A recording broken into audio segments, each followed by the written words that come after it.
One of my best mates was killed when I was in year 7 and he was in year 8. You don't expect the first funeral you go to be your best mate. You don't expect it to happen when you're 11 either. Through something like that, it just fundamentally changes you. I think it rewrites your DNA in some respect, right? I can imagine there's been times, like there's been so many things that have experiences that you've had in life where you've been at that point where you're that hanging on by a thread. For many years, I was Aaron Rigg from Rio Tinto. That's not me now. There's some things in a risk assessment that will never show up, maybe 4 months or something. My business partner was arrested. I just started drinking. It was the only way I could get my brain to shut off. I just signed a lease for 50 grand a year for a building that I couldn't use. I just bought a company car, which I couldn't drive. I just had twins. COVID hit. So Untapped for me was about untapping people's potential. People go where they are wanted and they stay where they are appreciated.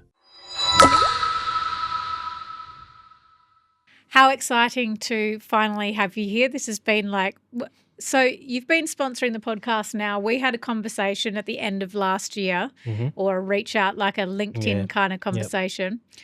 Turns out we've worked together and turns out you were just waiting on a podcast to sponsor called The Resource, because you've got Untapped Resource, I've got The Resource. Marry that together, perfect. That's a fair summary, I think. Maybe, yeah, was reached out late last year. Took a few months to get it up and running, but yeah, definitely the podcast long form, and knowing you from, well, it's almost 5 years ago, the energy and enthusiasm you bring, it was a pretty easy decision. So, yeah. Stop. And then also I think what has been really good and with merging together is like obviously being so values-led yourself. Yeah. We'll go into depth. We're going to get to know Aaron. We're going to get to know what has shaped you into this person that we get to see today. And all about Untapped Resources as well, which I'm excited. And even for, like, if I'm being really honest, and we've had this conversation as well, where I'm lucky is that I get to choose who you align with, similar to yourself. And what is important to me is a company with people who are values-led, who do what they say and say what they do. And I think definitely it's been interesting even in the last 6 months watching the company's growth and then the hiring process and the capabilities of what a company growing and what can happen when you're values-led and you look after your people, right? Yeah, 100% agree with that. I was just thinking there, it's like the flywheel of inertia, momentum that's generated, and that was in a book that I was introduced years ago about Good to Great by Jim Collins, and I feel it now. There's a lot of people that are really interested in what Untapped's doing, and Untapped Resources. So we were Untapped Resources, but we're now Untapped. But there's a lot of people that are interested in what we're doing. There's a lot of people that like our ethos, even some of the most recent sort of interactions with new consultants coming on board. Very early in those discussions, they've been quite open about saying our philosophy, how we operate, how transparent we are, is really attractive quality. So, yeah, I think where you can choose to work with the people you want to work with and your values align, to your point, work comes and goes, but you want to do it for the right reasons, I think. 100%. In mining, I think in the world, you've done so many different things. You've been a publican before, you've run your own company, you've worked for other people, and definitely it's easy not to be a values-led person. It's easy not to have integrity, and it's easy not to show up the way that you're able to now. So there's so much that's gone into being for you to be able to be that person, and there's such a story behind you. I think every time we've caught up, I've learned a little bit more. So just a snippet. Yeah, just a little just a teaser. snippet. Yeah. And that's what people want as well, is like experience of what people have kind of gone through. Yeah. So take me back to even 5-year-old Aaron. Like, where were you? Where did you grow up? And what was Aaron doing when he was about 5 to 8 years old? Oh, yeah, right. I think it would have been in Tom Price. Definitely in the Pilbara. Yeah, Tom Price, and then moved to Karratha. So parents were in the mining industry. and obviously I just tagged along. Older brother, 3 years older, Liam. We are very different in personalities, but yeah, he's a great brother. He's in Townsville now. So, yeah, I guess sport. Sport was probably the biggest thing, you know. I just loved playing sport. My parents will tell you I was never inside, you know. That's what I live for, you know. Outside, running around, kicking the footy in. Being WA, it was AFL during winter and then cricket during summer. That was kind of my life. And just living in, a very hot, isolated part of the country. So you're a Pilbara boy at heart. I think there's definitely something to it growing out in isolation, definitely, and out in the heat.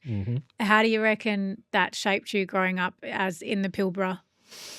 Well, I moved back to the Pilbara at the early start of my career as well. And the people you meet there sort of become your family. You're so isolated. So the friendship sort of through line. You make your own fun, you know. There's not lots of distractions and things to do because there's nothing there. I mean, I'm sure it's better now than it was, you know, in the late 80s. But yeah, the people were what made it, right? And that's, well, I've lived in a few isolated communities and mining towns through my life, and they're just more receptive. I think it's not as cliquey, you know. Everyone's there for a reason, and it's more real, probably. Yeah. You know, it's just more real. Yeah. And you go through as well. I feel I grew up in. We used to move a lot when we were younger, and I feel like you go through a lot of like problem solving. You have to entertain yourself. Yep. You end up being friends with the kids that are down the road because you don't necessarily, you know, like it's not just the kids at school. Yes. Yep. But also I can imagine the thing about growing up in small country towns as well is you know everyone, and whenever anything happens with either your family, somebody else's family, you feel the bigness of if it's a great thing, but you also feel it if it's not such a good thing. So you've formed like a lot of really good friendships. Yep. In there. Who was your best friend at the time? Well, he probably still is. But Eddie, you know, I think we met in year 2. So he now works with Untapped as of a month ago.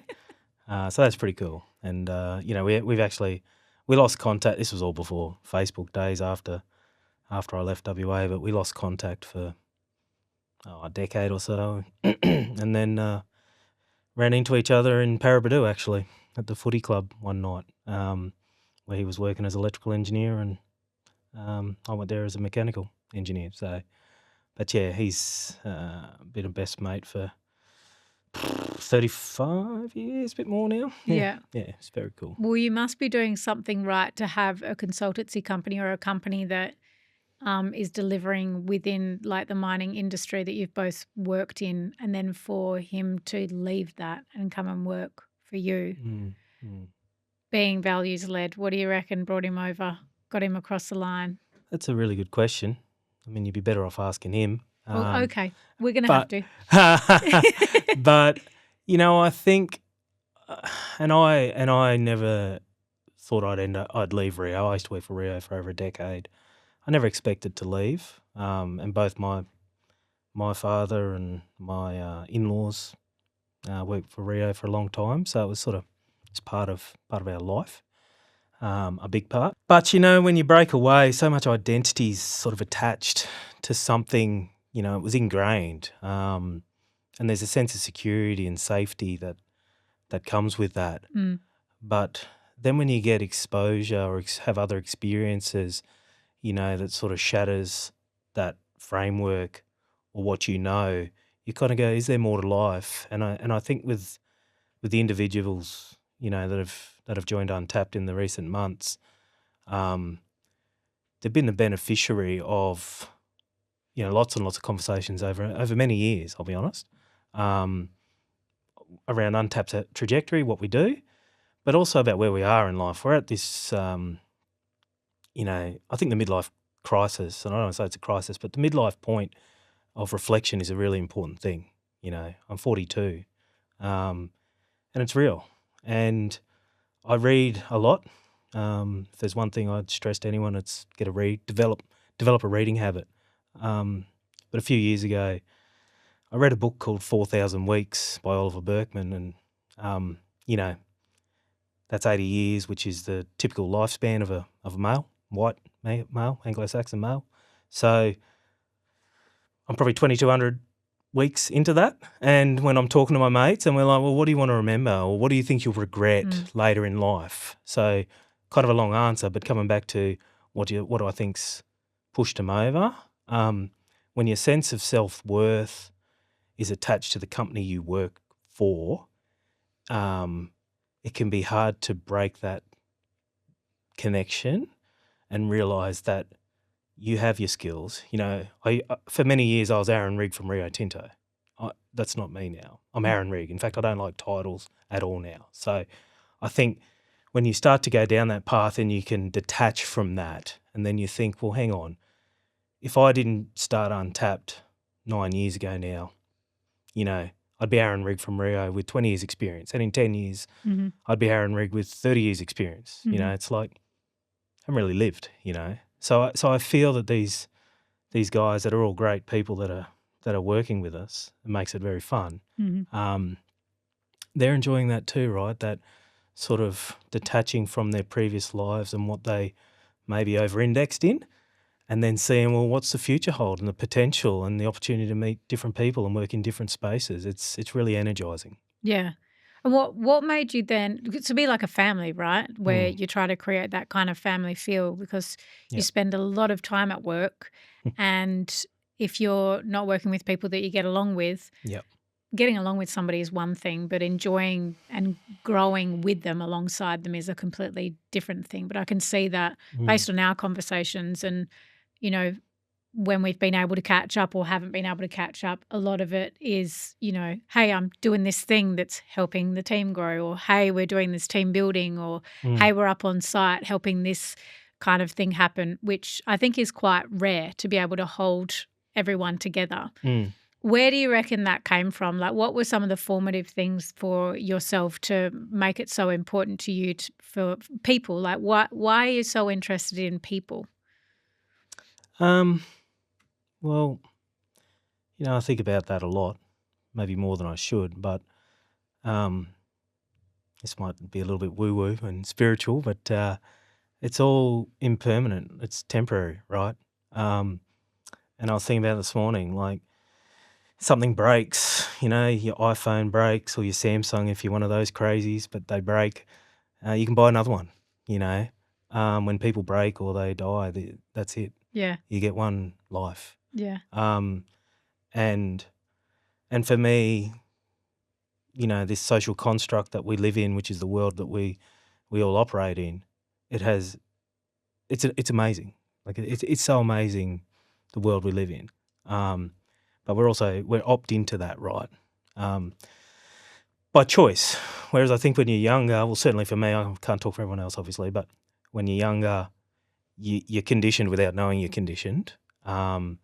So now, with some of the challenges and things that I've dealt with in my life, sort of took me down some pathways that I probably never would have expected if I didn't have those challenges, which then opens this lens to other ways of being and thinking.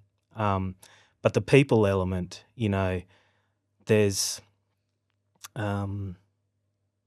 people yearn for belonging, and whether that's in the home environment, whether that's in sport or school or the workplace, it's that sense of belonging, and I think you walk into any space or any room, or you work for a company, and it's like the non-tangible. How do you define that? But you can feel it, right? It's a feeling more than an analytical. And I've convinced myself previously in my life to make, I've made decisions which I've talked myself into based on the numbers and the facts, and they weren't the right decision because I didn't follow that true belonging piece. Mm-hmm. Yeah. So you speak about challenges, and it's not just a challenge. There's not just one. There's been many, and we've talked about a few of them. Mm. And I know that they would be, not the only reason, but a reason that has formed you into something that you do is, and we hadn't touched on whether you would share this, but something that you've done recently is you've written letters to people who've meant something to you, or who've changed your life, or who you want them to know how much they've impacted you. Yep. Not everybody does that. I've not heard of it very often. And so I'm so interested in the challenges that have brought you to the point of letting people know that how much they mean to you and how they've shaped you, and what makes you the kind of person to do that. It's interesting because one of those letter recipients I spoke to today is a great mate from who I met at uni. He was like, that just arrived at the right time. A couple of young kids, his wife's father passed last year, just life in general. And he said that was just freaking awesome, I think is what he said. He doesn't swear as much as me.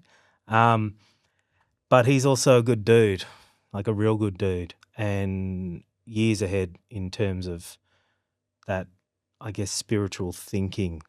I remember him giving me a book by John Kabat-Zinn, which I didn't read initially because I was like 25. I was like, what is this about, But to him, he's like, oh, you should read this, Riggs.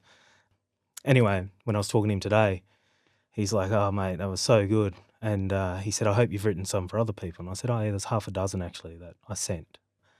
And he's like, it's so awesome. And then he told me that he'd done something similar through his life a couple of times to people, right? I don't know, he's a great dude. And it's like thinking about other people. And I said, but it's selfishly, it made me feel really good. Right? To write those letters, I got a lot out of that. And I also got a lot out of thinking when these people receive, like who gets a handwritten letter now? I could have texted, don't start me on texting, or I could have emailed, probably even worse. But, to have something handwritten as a keepsake. And I said to him, he said, lit up my day and gave me a smile. And I said, oh, I'm sure it'll do it in the future too, as you keep that. So, I think you've asked a couple of times around the challenges, and I don't know if that's a segue to some of the stuff we've discussed. But from a people perspective. But yeah, on the people front and the challenges, one of my best mates was killed when, I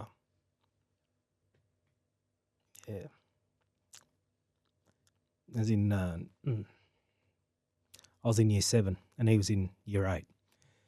And he lived a couple of houses down the street, And as you do, as we talked about, you make friends and Brett was a wonderful mate. And he went away to boarding school and he never came back, and, it was a tragic circumstance and hit by a car, and he was only a very frail guy, but he's also grade 8. But, I often say there's things that happen in life and it's like there's a shift, so it's before that moment and after, and that could be in many realms. There's a loss of innocence. I always thought I was older when he died. It was only on thinking back through it, I was 11, and as an 11-year-old, I had no perspective of what death is. It was never a good thing, obviously, but I think about him all the time still. And that was 94. Yeah. And I think what happened with Brett dying was just, to me, that was a shift, right? People. You don't expect the first funeral you go to be your best mate, and you don't expect it to happen when you're 11 either. So,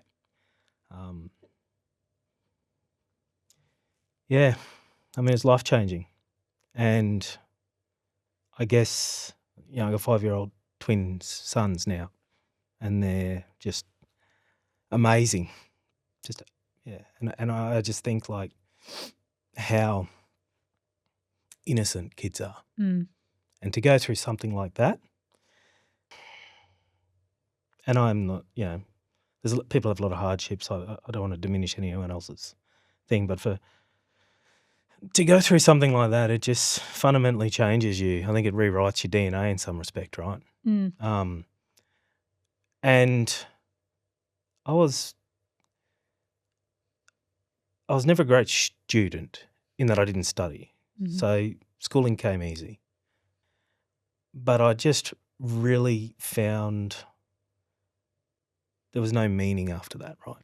The things that society or what was deemed to be important about getting grades or accolades or accomplishments, they just seemed to be the wrong metric, Mhm. Not to say that I didn't fall into that trap later in life when I graduated, and then you start chasing the dollars and the titles and, those things that you think are important or you are acknowledged for, Mhm. through family and friends and status and all that stuff. But, one of the things I say a lot is accomplishment doesn't necessarily equal contentment. And I feel like in my life, chasing contentment's probably been one of the biggest things, and I still don't know what that looks like. Yeah, and that's the thing, it's forever a journey, right? Yep. But when you shared with me around us getting to know each other through the journey of connecting after working together, and then also with the sponsorship, it's given us an opportunity to get to know each other better than what you would if it was just ships in the night crossing each other. But I'm always so interested with companies and people who are people led, because it's a unique thing to be, especially in such a sector that's such big churning. There's a lot of churn with people. It's hard to retain people. But it made so much sense to me when you said the experience that you went through when you were younger. Yeah. Because you've felt that loss, and you'd also been able to go, oh, hang on a second, what really freaking matters here? And one of those things is friendship. It's like being present. It's also, I don't know if there is a connection to it, but I feel like when you lose someone, it's important to tell others how you feel about them and, what you miss about them or how they've impacted your life, because you just never know what is going to happen. Yep. And going back to the conversation of that you reached out to your friend and sent that letter, and he said, that's exactly what I needed that day.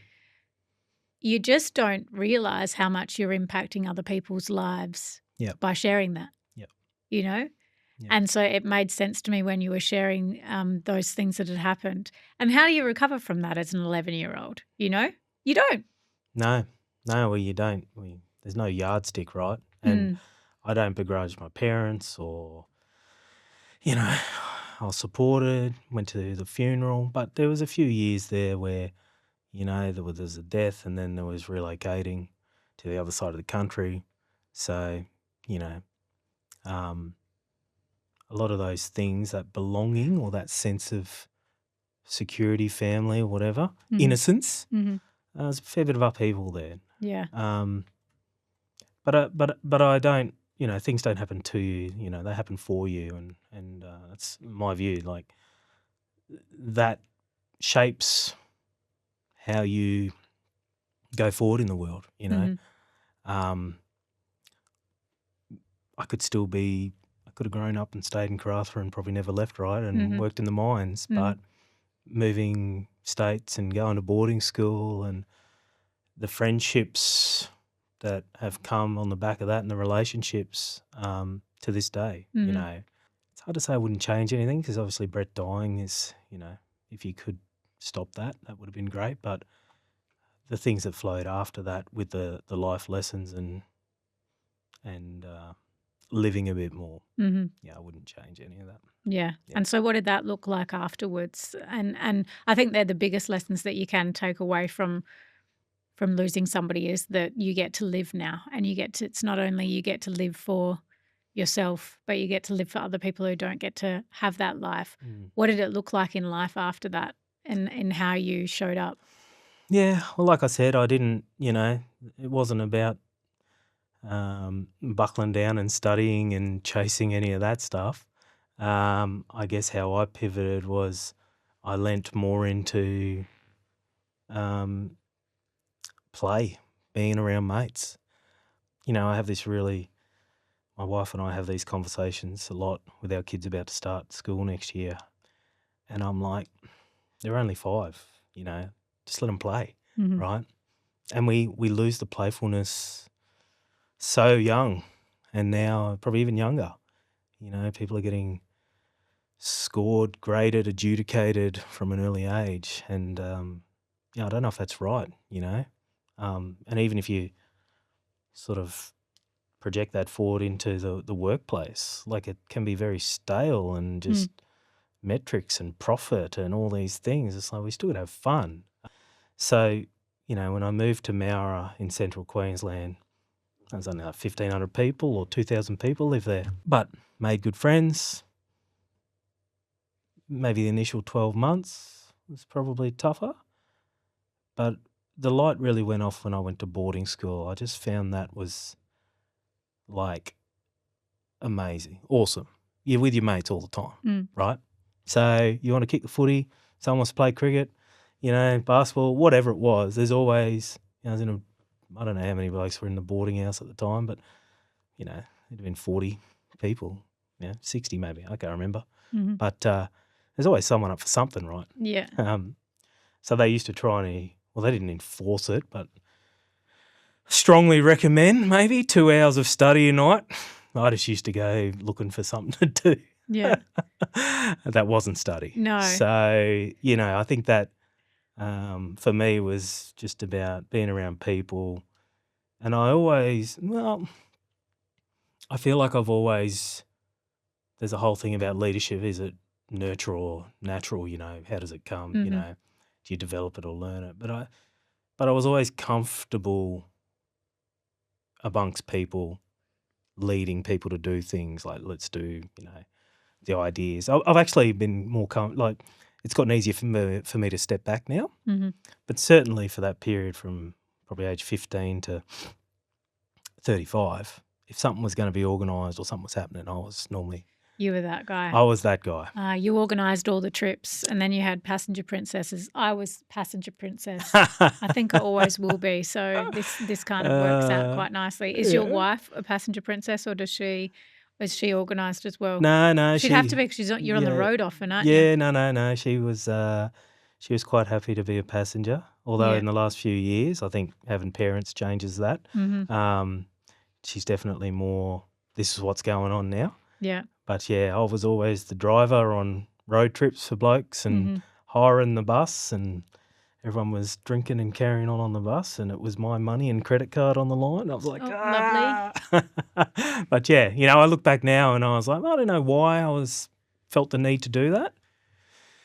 And I'm not trying to analyse psychoanalyse myself too much, but I think it was just about, someone's got to organise it. If you want to have a good time, I know if I organise it, we're going to have a good time. Yeah. Which is what I needed. Yeah. That was the fulfillment I required. Yeah. Yeah. Yeah. And it's funny what shaped you. You're born a certain way, and then there's also things that shape you into being that kind of person. Yep. Were your parents pretty organised, or was somebody the one who kind of steered the ship? Yeah, very organised, both of them, very diligent, but down to earth. Mum certainly more assertive. Dad was working. We were in the world that day. You could get away with one working partner, which was good. So Mum was around a bit more. But, the qualities from the parents, and I've told them this, but like my dad's was a fitter machinist originally. And the diligence, like the perfectionism element, like his standards not in a negative way, but it was like how you do anything is how you do everything, you know, to this day, you know. He's in his 70s and he's still as meticulous and thoughtful around how he's going to approach or attack things, even though he's retired. But that obviously, you know, rubs off on you as well, right? So I sort of take that. I'm far more spontaneous now than I ever used to be, and buying a pub helped with that. But I still like to think through things, right? You know, I try to see it, and whether that's in the nature of organising something, it's like I like to feel like I'm in control, right? Like if things are in order, then I can relax. So whether it's organising, you know, a Bucks weekend or whatever it was back in the day, or a holiday, if I know things are set up, then I can actually relax. Yeah. Yeah. Well, and so as well now, I can see how it's carried over into life, because to be a leader, to have your own company, to be able to lead other people, there's a lot of things that have, I suppose, influenced who you are to be able to do that. And you mentioned buying a pub. You wouldn't think, for looking at you and having, you know, the Untapped at the moment doing the leadership, that you've come from a publican background. Yeah. I can imagine there'd be many lessons because mining, pub, I mean, there's some crossovers, but not a whole lot. So tell us what it was like. What made you buy a pub, and then how was that? Yeah, that's probably a good question. The what, or why did I buy a pub? So I bought it with a mate, and you know, if I think about it, the pub nature or the pub element was secondary to doing something with a mate, right? So it was a craft beer bar, and I guess I was a bit stagnant, stale in my real career at Rio at the time. I was in the coal industry. The coal price had collapsed, and it was hard going. But I was also working in a place where there wasn't a lot of career opportunities. People didn't leave, right? It's not like the Pilbara or remote locations. It was the Hunter Valley, and people would stay. And one superintendent had been a superintendent for, I don't know, 20-something years, you know. So he's not going anywhere. No. And you know, at the time, I had no kids, and I was like, oh, this doesn't make any sense. But now I look back and I'm like, okay, it does actually make sense, right? Didn't make sense to me because I'd always moved. But yeah, I guess I was just looking for something else. And a mate of mine at the time, his role was being moved back to Brisbane, and he had the opportunity for redundancy, which he accepted. And wife and I had been to the US a couple of years earlier and had seen the craft beer market. So I thought it probably made sense. There would be a market there and do something a bit different. So I was considering doing an MBA, which I enrolled in, and I'd already done a business degree. So I kind of found it a bit like, why am I studying this for? And I was doing it so I could say I had an MBA. You know, that's if I'm honest. Yeah. Whereas the pub was a life MBA, I can tell you that. Yeah. So that's how I came to own a pub. But the element of Untapped at the pub was, you know, tapping beer, and I've always the untapped potential thing for the company. So we did used to run some events before we bought the pub as Untapped Co. back from 2012 or something. So, yeah. Yeah. And it sounds like the kind of person that you are, and exactly what you do now. You know, there's a lot of risk assessment, and there's a lot of things that you kind of have to put in place when it comes to going into business, starting a new role, you know, hiring people and all that kind of stuff. And there's, you know, we've had a conversation before about, you know, risk assessment when you're making the choice to be able to go into buying a pub, but also when it comes to like hiring people. You went into it with a friend, so I can imagine there's good things that come with working with a friend, and there's probably challenges that come with working with a friend. And there's a lot of things that you learn, like you said, in life that you don't learn getting an MBA. No. What were those things? What were the challenges that came with having the pub, and what are some of the lessons that you kind of took away? There's a book in that. Yeah. Look, the pub was one of those things that timing was good in the marketplace. No kids, so I had capacity.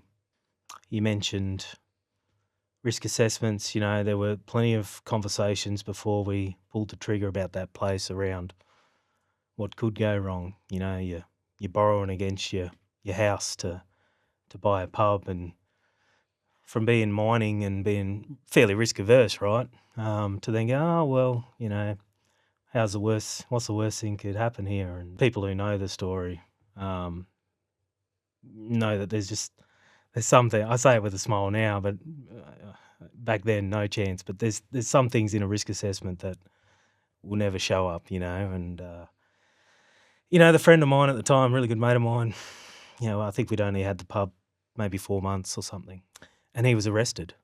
And I was a silent partner essentially. So, I used to go in and help out, but I still had my full-time job in mining. And I got a phone call from the bar supervisor asking why 2 detectives had just rolled up, blocked the rear entrance and the front entrance, and came and arrested my business partner. And I was at work, and I said, shit, I don't have a clue. No idea, right? And, as it transpired, I don't think going into detail, and I thought about this. I mean, I don't share too much about it because that was a time and a place type thing. I don't think it serves me to go through all that. I've been told many times I should write a book about the experience, but I think you're picking or you're opening up another wound, right, which is healed, I would say. So if I'm gonna expose that again, I don't think it's going to serve anything. But for the benefit of the podcast and transparency and being who I am, I won't say what the arrest was for, but I didn't have kids at the time, and I have kids now. And you can read into that what you want, but if I'd have had kids at that time, it would have rocked my core even more. Mm. The flow-on effect from that was, we just mortgaged, borrowed against our house. We had to exit him from the business. He was a good mate. When I met him, when after and I went and saw him, he was white as a ghost, and he was a very charismatic, affable guy, and obviously it just shook him to the core. Mm-hmm. And I remember seeing him the next morning after he'd been arrested, and he couldn't tell me anything. I didn't know, but I knew something was bad just by how he was. And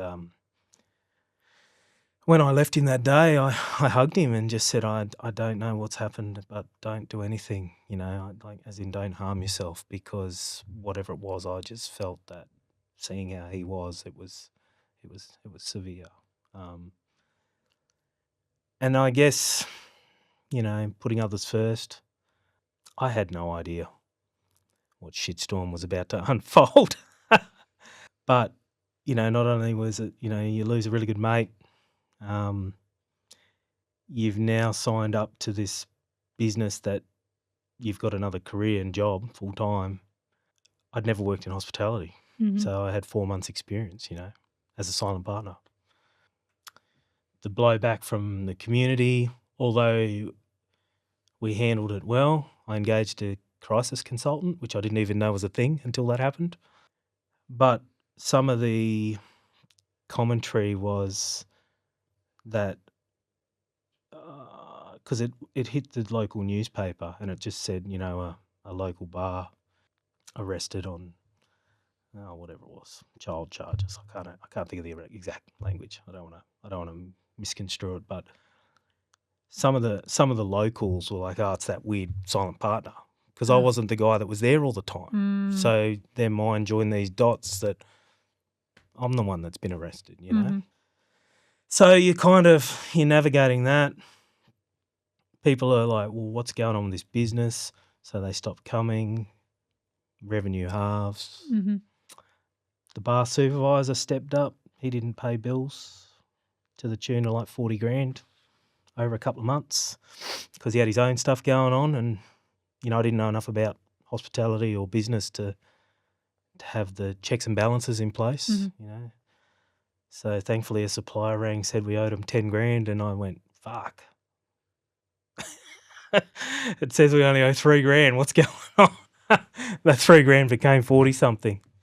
So yeah, within sort of 8 months of buying a pub, I was probably 100 grand in the hole, lost a mate, dealt with people inferring things or, projecting things. And the other thing that, and again, I don't begrudge how people respond, and you can't control that anyway, but, there was an element of that because it was a business decision.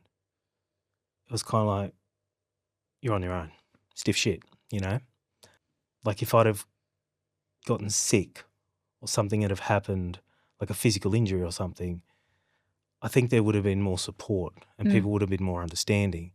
But it was kind of like, oh, well, you decided to go in business, so whatever. And then you think about the cost of navigating that, and I wouldn't change anything, but lawyers, accountants, advice, it's not cheap. It's not cheap for a reason. But, and I think I've shared this with you in the past, but I think, one thing that no one ever said is, well, you didn't do anything wrong. Why don't you walk away? Everyone approached it like, shit, we got to get him out of the business. So let's work towards that. And, at the time it was 50 grand, which to me would have been a lot of money back then. But that was 9 years of my life that I had that place to a point where I finally put that chapter to bed. So, the hours of investment that having that venue, the learnings, best education I could ever have got. Tell us some of those lessons, because I can imagine that would have been one of the toughest. I mean, you've been through fuckery previously, but that's definitely tough. And like 9 years is a long time. And I find a lot of the time when there's challenges in life, it's the lead up to it that is the most challenging, not the actual action. Yeah, so I think I thought, because when I was at Rio, again, this was my ego back then, but excuse me, I was told that I had the largest budget and largest portfolio that I was overseeing at the time. Sort of wore that as pride, right? So I thought, yeah, well, I can run a business. Running a business in a multinational mining company that has billions of dollars and resources on tap, pun intended, is completely different to buying a small bar, employing people, dealing with liquor licensing, dealing with local council, dealing with staffing issues. It's probably no secret, hospitality, semi-skilled, unskilled workers, transient workforce. I take my hat off to chefs. They're working at the time when everyone else is enjoying themselves. Very difficult career choice. Comes with a lot of problems, alcoholism, you name it, right? And we experienced all of them.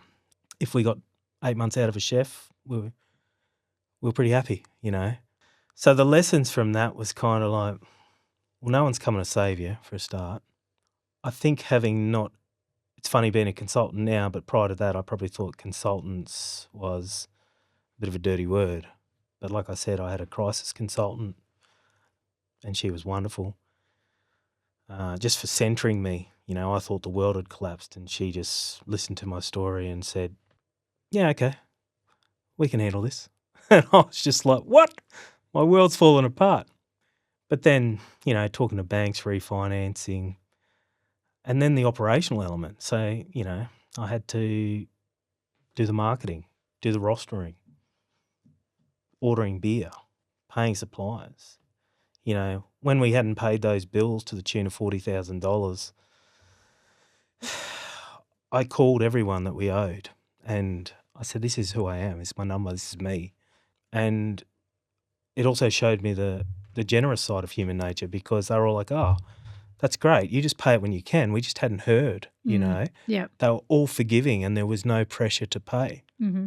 So I think, you know, being in a customer-facing business, this is all at the front end too. I mean, this is years before COVID and everything, which just crueled the industry. But you wear so many hats. Mm-hmm. And the first 2 years was, I still had a full-time job. So I would go to work at Rio and I'd work and I'd come home and, yeah, somehow our marriage survived. But I started drinking. I just started drinking. It was the only way I could get my brain to shut off because I would work all day and then I would come home and work on pub stuff. And the last thing at night and the first thing in the morning was the pub, and it was problems. And, you know, the stress that brought to my life, the way it shows up is just little minor things that should just be like, oh yeah, move on. The response was so unreasonable because you're so tightly wound, right? And I guess we didn't have the means financially at the time to make it go away, right? To fix it. And I think that was another thing from a lesson, you know, in Rio or whatever. You have problems, but you had resources. You had money. Oh, we've, you know, blown an engine or this has happened or whatever. Yeah, cool. You know, Rio has plenty of money. We didn't have that. So after 2 years of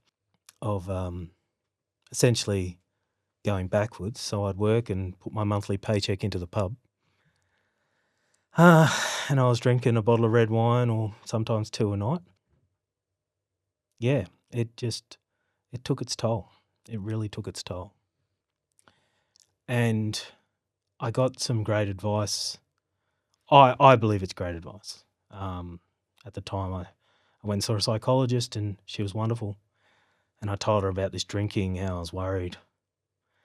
And the practical advice, and maybe the psychologists who listen to this might not agree, but she said, you know, you can't go without sleep.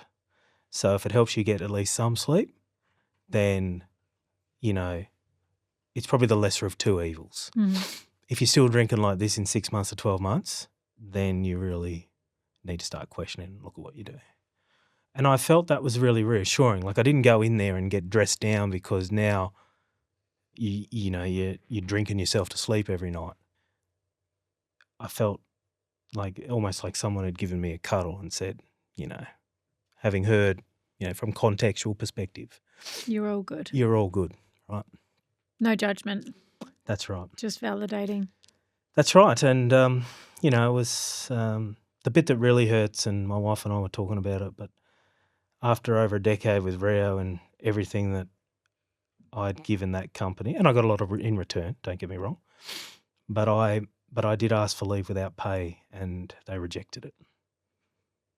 And, you know, it was along the lines of, well, your stress is not because of our business, it's because of this other business. And I said, well, it doesn't really matter.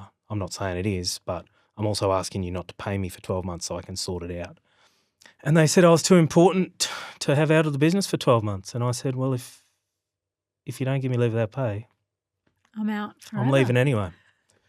So that's what happened. And, you know, there was no, it hurt, right? It hurt because there wasn't the support there. It hurt because I left that day after hours because my manager, I wanted to do it in person. He didn't end up coming and see me. So I did it over the phone. My team had already knocked off and I walked out and said goodbye to my supervisors and started crying and went and got in the car. And I had no idea what was next. Mm-hmm. And again, you know, I think when that identity or that safety net or that security, whatever, you feel like the company will have your back, and they didn't. That took a long time, you know.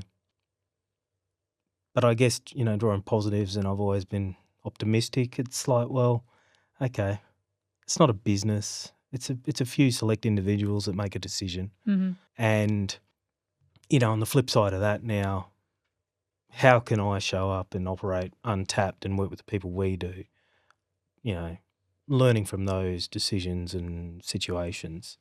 So I don't begrudge anyone on that. And in fact, it was the springboard for what is now Untapped, which probably would never have materialised if I didn't have that, right? Mm-hmm. So that's why I say things don't happen to you, they happen for you. Sometimes you don't realise that until 5+ years down the road, but yeah. Which is important. And there's so many lessons in what you're talking about, and who's stuck around, who's been there with you. You went through the deceit with the friend and losing a friend, and I can imagine that it would have been shocking with your friends. You love your friends, you trust them, you've gone into business with them. Yeah. But on the other side of that, you were saying that there's a lot of generosity that came from people as well afterwards. Such a duality of humanity. Yeah. And Yep. having your wife by your side, that she's not just there to support you, she's going through it as well. Yep. What was important in those moments of seeing that roller coaster of what humanity can be, and what was important, I suppose, the advice that you got or the support that you got from other people and the support that you gave to your family? Well, there was a few key people that really helped, and you've met one of them, Mitch. He's one of our GMs at Untapped, and he's just a wonderful human. Mm-hmm. And when you hear his backstory and what he's, from out west in Nyngan, West New South Wales, he's lived 1,000 lives as well. But he was one of the supervisors, and he came into my office, and I can't remember exactly what he said, but he could see I was drowning, and he just asked how he could help. And I said, you can't do anything, in the mining world, but I've got this event at the pub, and he probably regrets it because once he helped with that, he helped more and more and more, and then he ended up buying in, and then, he was there for 5 or 6 of the 9 years as well. But there were people like that, mate for boarding school, who's an accountant. He did so much work on weekends and out of hours just to help as well, right? And my old boy came and helped me paint the pub, I'm not a painter, but these are the things that you do when you can't afford to pay someone. So, there was some standout people that sort of injected themselves, and I often say this like in the context of grief, but when someone loses something or something bad happens, people are inclined, how do I help? What do I do? And it doesn't actually really matter what you do, right? Go there and wash clothes. Go there and stack the dishwasher, unstack the dishwasher. Just be there, right? And that's what these individuals did. For me, one of the mantras that I picked up somewhere was bend, don't break. And I shielded my employees at the pub. I never paid myself in 9 years, but they always got paid. You just do the right thing, And the more, sort of that loaded on, I was like, well, I can carry this. It's temporary, So I don't know where I picked that up, but it really stuck with me, And I felt, there were times when I felt that I was at that breaking point. And I often say to people, like, relationships or, it's like a rope with all the twines or whatever, the strings of a rope, and, one breaks, but the rope's still good. But by the time you're down to that last strand, that's how I visualize at some points. That's where I was, right? But I still didn't break. I can imagine there's been times, like there's been so many things that have experiences that you've had in life where you've been at that point where you're that hanging on by a thread. Yep. And you've been able to find resilience and come out the other side. I know we've spoken about, a journey that you had when you were younger, when you were in a different body and an ethos that you've found through that. And I know that when it comes to surviving through the biggest moments of your life, it's really important to have the foundations of yourself. You know, like other people can show up, other people can help you, Yep. other people can be generous and show up however they want. But in the long run, if you're not going to help yourself, then nobody else can help you. And you went through a journey of that when you were younger as well. Can you share with us? Because I think that for me, when we're talking about this journey and this story, I know that you've been through so much, and one of them is going through that. Yeah, well, I was a really overweight kid. I mean, I'm not a small person now, but I think I was 35 kilos in year 1 or something. Like 80-something kilos at the end of year 7, I think, from memory. It's kind of my life, which I've always tried to reconcile with, given all I cared about was sport. But, you know, when I left boarding school and went to uni, well, I don't know how heavy I got, but the scale went to 150 and I blew over the end. So I wasn't healthy and I wasn't happy. I was jovial. I was a happy fat guy. But, you know, behind closed doors, you know, at night, particularly in my teens, I don't know if I ever told anyone this, but I used to go to bed thinking about how I wish it was like a fat suit that I could just shed and I'd wake up and be quote unquote normal. And look, for whatever reason and why, I would say now my understanding of stress is stress does impact your body in terms of holding weight. But I also know that in second year uni, you know, I lost, I don't know what it was, but I ended up down into the mid-90s through diet and exercise. It works and I love it. I still like to eat healthy and exercise. There was no magic pill, right? But it was interesting, you know, to think that your childhood, somewhat of a different childhood, because your parents weren't trying to do anything bad, but trying to manage your weight as well, right? But being on diets and, you know, all that type of stuff, and you just want to be a kid, that sucks. It fucking sucks. So you got put on diets when you were a kid? Yeah. And I have body dysmorphia now. Yeah. Even when I was 95 kilos, there's some photos with some good mates, and I look at it now and I was like, shit, you're pretty ripped back then, playing rugby and lifting weights and didn't have a lot of stress or responsibilities.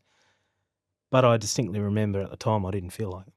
It's like whenever I see myself, I feel like I'm 20 kilos heavier than what I actually am. Yeah. So that's deeply embedded now, right? And my wife always tries to steer me and reassure me or whatever. But, you know, I guess that's been my whole life, you know, to a point where it's hard to believe that a 150 kilo plus person would have an eating disorder. But I used to eat like once a day. So I've never really unpacked that, I'll be honest. Yeah. I feel like, well, I've read about it, but I know what works, you know. I lost that 50-odd kilos and I actually enjoyed it. Like my whole mindset just changed around to diet and exercise. Probably the impact, the thing, like, so the year that I bought the pub, I actually went back to playing rugby for the first time in 8 years or something.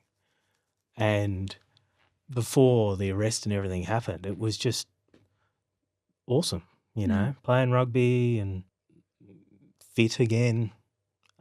But in the last 10 years, we had the pub and work and then consulting, which meant pre-COVID I was flying to WA a lot, east-west, and trying to be home every weekend, you know, and your body sort of has a set point and then that creeps up every year if you're inactive. And then twins, COVID. Yeah. Yeah. Do it. So I'm gentler on myself about weight now. Yeah. You know, the number of X's in the XL on my shirt's not as critical, but it still is in my mind, right? Yeah. I think it's really interesting that you said that around you wouldn't expect somebody at 150 kgs to having eating disorder.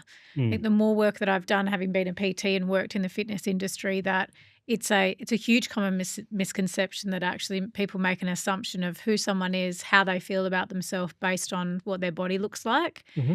And it's also really interesting with people who are in smaller bodies that we assume that they're healthy when that's not true. Yep. So I love this conversation. Having it, I feel like we can have it a completely another time, or we can go into a different depth about it. But what I'm interested in asking you about is, like from having such a difference in your body and having those struggles that you did when you were younger, even though you played a lot of sport. I know that you had the weight loss and you ended up in a magazine for your weight loss. Mm-hmm. And then, you fluctuate as we do because we're humans. And like you said, being a parent, COVID, all the things that happen. Yep. How did you find the equilibrium? Because everything in your past, for me, points to that you wouldn't be gentle with yourself because there's so much that's been that's happened in the past. So I think there's strength in that and there's resilience in that. So how did you find that? Well, I feel like now when I exercise, it's not for, I want to lift 100 kilos or I want to have a six-pack or anything like that. It's actually the mental benefits and the clarity and the endorphins and how you feel after that, right? So, I don't know when that change happened, but that's very true. You do it now because it feels good, right? It's not for other people's benefits or, societal projection or whatever it is. And I think, well, I know for me, my kids will say daddy's big tummy, but that's about it, right? Like they don't care, they're innocent. They're 5 years old. At some point in your life, the societal norms and that, what's the word? How you see people and that perception, thank you, starts to come in. But when they're young, they don't see body or colour or anything like that, right? And I feel like, when I was saying before about, well, what are you chasing? And the one thing that is lacking in my life that I want more of is health, like exercise and diet. And another one of my mantras, which I've got on my little band, is health, people, places, things, right? In that order, so health. And I had a really good leader once ask me who was the most important thing in the world. And I sort of stalled. I was only 25. And he said, you're probably going to tell me your family, Oh, yeah. He's like, bullshit. I was like, oh, what? He's like, you are. If you're not healthy, then you can't take care of them. Everyone will tell you, it's the kids and whatever. And I was like, oh, that's pretty direct, but it's actually true, right? If you're not taking care of yourself, how can you serve and provide for others? So that health aspect for me is the one thing that, if we're all working on something, that's the thing front of mind for me now. Yeah. And the capacity or lack of capacity in the last 10 years that I've had with all the business ventures and things like that, the one thing that gave was that fitness health. And I've been, I guess, taking back that power, I guess, now. So structuring my business, saying no to things, not forcing things. Anything is sort of the lens I now filter anything through is this going to impact my goals of getting back into that gym routine and everything like that? And if it is, then on the decision tree, well, what's the pro and con, Yeah. Yeah. So what keeps you going then with, it's not easier for some people. It's tough to say that, but sometimes it's easier to go and work for somebody else, right? You get your bills, you get your money, you get your tax paid, you get your superannuation, you go to work, you leave. And so to have your own company, to have your own business that you expand on, having been burnt in the past and now having this, what keeps you going? What's your Northern Star when it comes to having business, even through the challenges? And what is it that you put in place so that you can keep going with that and so that business is sustainable and successful? Well, surround yourself with good people. So the people that have joined Untapped in the recent months are just amazing humans, and I've known them for years. In 30 plus years in Eddie's case. So my wife used to say when we moved around a lot in mining was you'd meet all these great people and be like, oh, how good would it all be if we could all work at the same site together? And that was because we thought we were always going to be working on mine sites. Yep. And now I'm like, well, we don't have to live together and live in the same place to work together. So I've created this business now where, we've got people in Tassie, WA, New South Wales, we're in Queensland, where we've got the connection and the belonging and the shared experience from working together. And we've sort of been able to mould it into this model which we get to work with the people we like doing the work that we do. Now, the work that we like. And I guess the work that I like is the leadership and the coaching piece. And in the first 5 years of Untapped, you have to crawl before you can walk. So I didn't get to do that. Now, the other people that have stepped out of big jobs or whatever, senior level jobs, they've come over to consulting and they're getting a taste of that freedom and agency. So the things I'm big on is now what drives me is agency in my career and my decisions, and not being beholden to anyone. When I had the pub and my mate's partner, the one who got arrested, had her house on the line and I had to trade out to relinquish her, the bank had a say in things. The ATO, there was a debt there. They took money out of my account on a garnishee notice, which I didn't even know what the fuck that was before it happened. I just woke up and 30 odd grand was missing. Like, there's all these tentacles and it's like, shit, everyone, I can't breathe, right?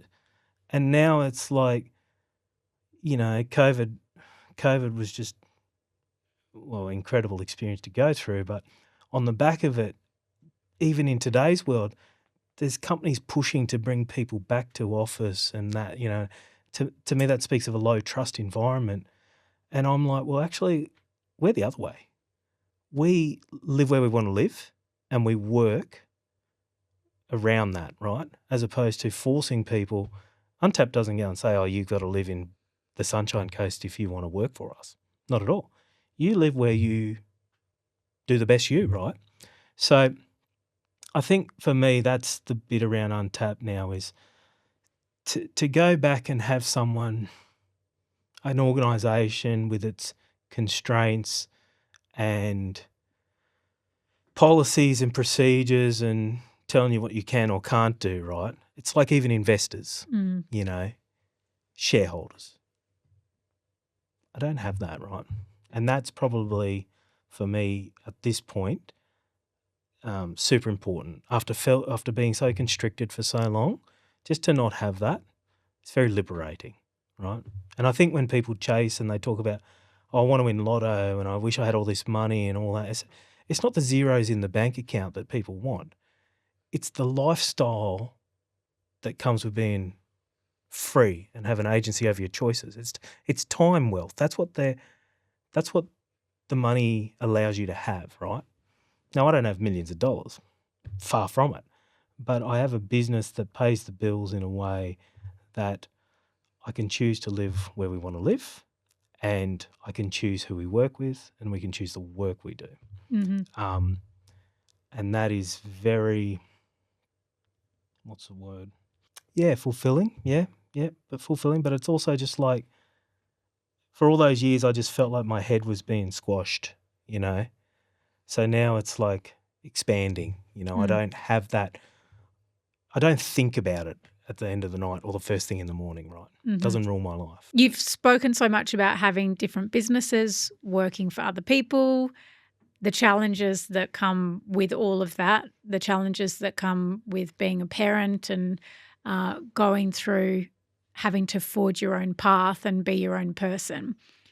And you've spoken about Untapped and the many tentacles and the many layers of what Untapped is. Big question. What is Untapped? What made you start that? And what is it that you do and what is it that you help people with? Yeah, well, Untapped, I guess it harks back to we had a pub, or before the pub we had a small business doing beer tasting, which was called Untapped Co. And I'd love to take credit for the name Untapped myself, but it was actually at a pub, and I was talking about if I had a business, I'd call it Untapped something, or the name of it. And one of the guys at the time said, "Oh, Untapped, that's a great name for a business."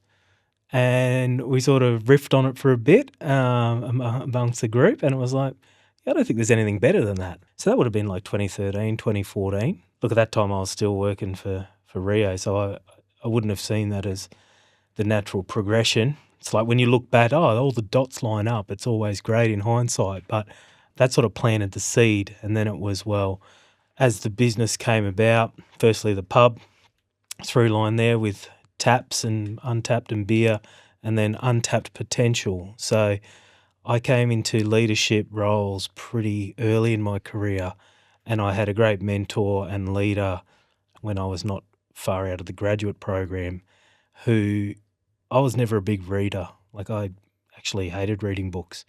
But Mike suggested, like, he was really capable, and he suggested a few books to me, which I went and bought, and I was just hooked. And from that point, so that's 2007 onwards, this notion of reading and what you can get, I've got my lens of the world because I've lived my life. And that's the only experience I've got. Whereas everyone who's written a book or taken the time to get their thoughts down, you can get the learnings from that and all the gold and the wisdom without having to live the full 80 years of their life. And I guess where I was going with that was, so I came into leadership roles. I was very fortunate at an early age to have a strong leader and mentor. And, fast forward 10 or so years later, I had developed a lot of leaders within the company I was working with. So I guess I had a knack or a skill to do that. And when the decision came, when I left and went out on my own, the idea at the time with Untapped would be to provide leadership, training, coaching. I've always had a fascination, or probably since towards the end of high school actually, fascination with language, the words we use, the etymology and the origin of words. And quite often we use words in the wrong way, or we use the wrong word to explain something. And the impact of using the wrong word can be shattering to people. Conversely, the right word placed somewhere can just be received so well. So Untapped, and I still haven't got there because life got in the way, but I started drafting sort of a framework of concepts and words that I wanted to unpack and then take forth into the corporate world around, elevating people's knowledge of where these words come from, how they mean, to connect them with using them in the leadership frame of mind, like words like resilience and culture and things like that.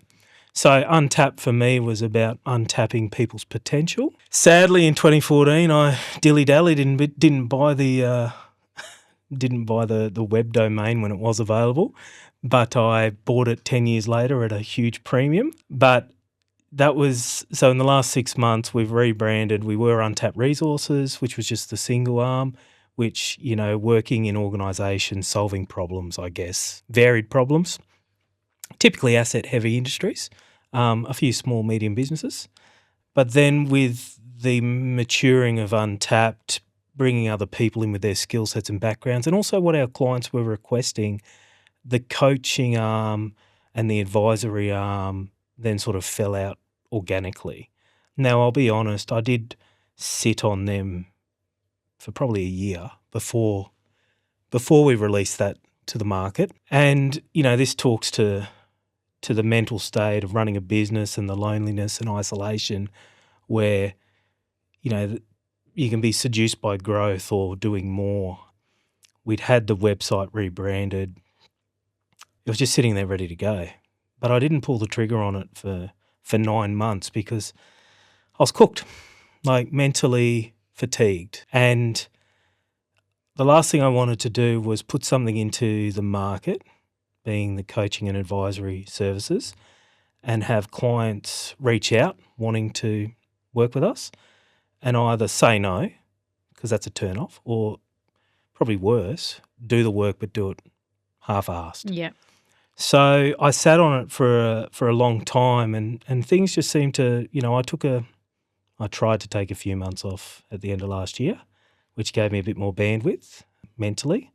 And I touched on the loneliness of, I don't know, there's a what's the word? Entrepreneur, like it's sexy now, everyone wants to be an entrepreneur or an influencer and whatever. Show my naivety, I'm not really into the socials, but, there's a sexiness behind this and everyone can do it. And that's great. There's little barriers to entry, right? But there's a reality and like Untapped, in the last 6 months, there's been a lot of conversations and a lot of people who I've known, been associated with in the past that have come forward, and it's like, this is amazing. Like it's all ramped up. And I often joke, it's like, the 10-year overnight success story, right?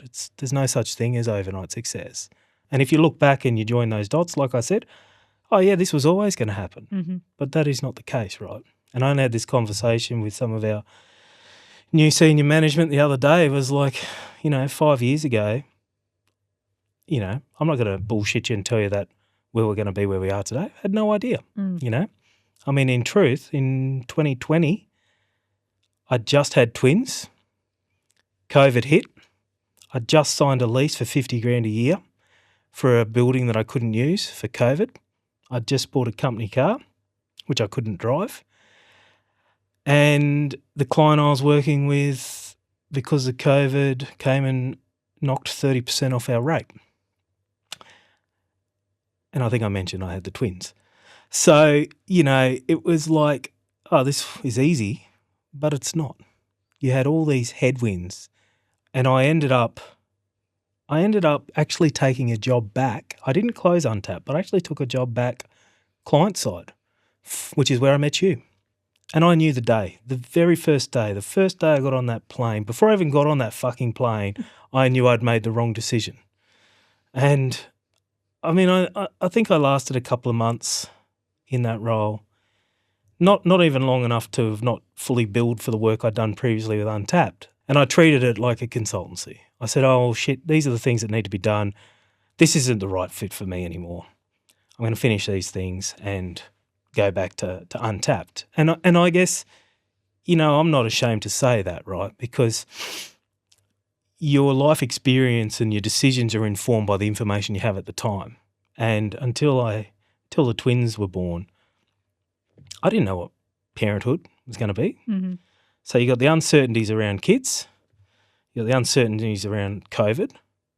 We moved 3 or 4 states in 4 years with newborns. Mm. And, my wife's a different person, thankfully, to me.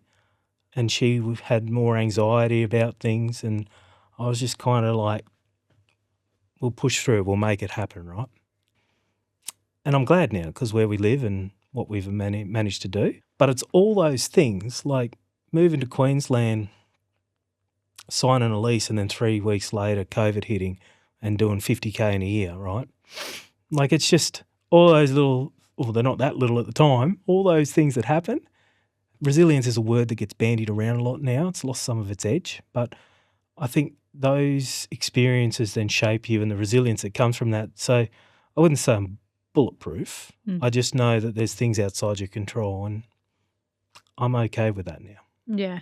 you know you're able and capable of doing that. Yes. And you got the right people around you now, right? You can kind of let some of that go to an extent. Yeah. But like you said, it's not an overnight success. It's 10 years in the making, 20 years in the making, 30. Let's be real. Everything that you've created is 40-something years in the making of all of those experiences. Yeah. So, you know, you touched on being a parent, you touched on being a father and the challenges that come with that. Mm-hmm. Could you go into more depth around, you know, the unexpected things, I suppose, that you learned, or the unexpected challenges that came with being a parent and being a twin parent and a father? Yeah. Oh, I guess naivety is a blessing because we don't know what having a single kid was like. So we just had two straight up. And I always wanted twin sons. I played rugby with a set of brothers, and I just thought how great that would be. So I felt like I won the lotto when we found out that we were going to have the boys, Jack and Benji. And, they, you know, it was simultaneously, one of the things I tell people, it's simultaneously the most constrictive and expansive experience I've ever had in my life, in that all the things that I thought were important, like externalities, shrunk away. You know, they just blur out because now you've got the family. But then the love and your heart and how everything expands. And I'll be honest, my friends had kids well before we did, and I always struggled around little kids. I didn't know how to interact. I talked to them like adults, and they didn't talk back. So, but when you have kids your own, and you have all these little milestones and challenges, and how cute they are, and I'm sure every parent feels the same, but it is so expansive. And my father-in-law used to always say, you know, known him 24 years now, but he's always said it's something you can't read about in a book, parenting. It's just, you can read any book, it doesn't matter until you do it. And I was always like, yeah, that makes sense, but it is very true, right? So, yeah, I think having kids, and I don't know, right, I think I still had the pub at this time. It's COVID. Untapped's there. It's COVID. Twins. It's COVID. Moving states. Like, it was just, I don't think I could do it now, right? Mm-hmm.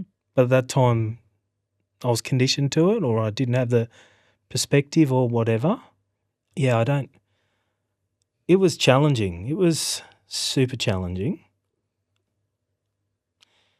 Distracting, it's probably fair to say, like work, family, you know. I mean, I already touched on health and weight loss and that. Like, you can see now with all that why getting to the gym 3 or 4 times a week just was not even a thought. Mm-hmm. So, but mentally, you know, kids not sleeping, sleep in general.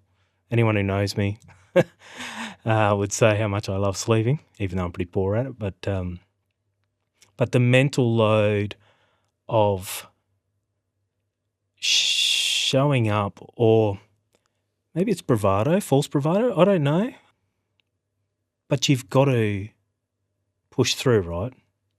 You've got these obligations, you've got these responsibilities, you've got kids now, you've got business, so you've got clients, you've got staff. And mentally, you know, I think dealing with those externalities and things that are uncertain or outside my control. I was vegetarian for like 3 or 4 years, and it was only recently someone asked me about that, and I said, oh, maybe that was my attempt to control something. And I hadn't really thought about it that way, but it was like what I'm putting into my body I've got some control over, because I had such little control over anything else, you know. Mm-hmm. And the other thing which we've touched on is the reading, you know, understanding. So I guess when I went to my dark places with the pub and everything I've spoken about already, I sought to understand, you know. I bought books on really heavy topics, you know, end of life, people that have been through really challenging things, self-harm, you name it. And not that I had those thoughts, but depression, stress, all those elements. I saw psychologists, and to me, it was it was situational. But because I'd invested the time to learn and read these books, I could actually see these things happening in real time to myself. And therefore I had techniques I could acknowledge it for a start, and then I had techniques or modalities to then cope with it. And I said, I drank too much, but it's better than the alternative. But that